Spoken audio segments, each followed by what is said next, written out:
الهمش والعمود الفقري اهي كده اهو.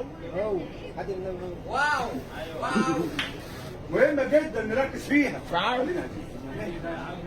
ده رجاله. طب اللي وزنه تقيل يا جماعه على الصخور نعمل ايه؟ بعد الاكل بساعتين نحط ايدينا على الحيطه ونعمل كده اهو. بعد الاكل بساعتين نعمل كده اهو.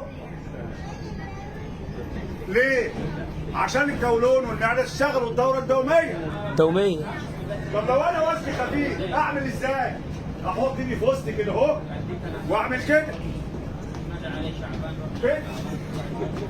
يبقى اللقمه اتهضمت معايا. حلو كتاب العلم. طب الشباب بقى العبيط وبيشرب سجاير ارفع دماغك او بيشرب معسل، الحمد لله ربنا يعافيك. زعلانين عليه وهو ما عندوش احساس، يلعب زي الراجل العجوز ده كده اهو ويبقى عنده احساس. اوعى يا حاج يا سلام اعزق اوعى.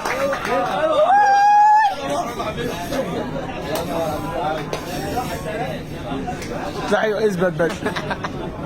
انا اب وعندي عيل بيشرب سجاير حزين وزعلان عليه وهو ما عندوش احساس، اعمل له ايه؟ هو اللي هيأذي نفسه. حط انا معاك.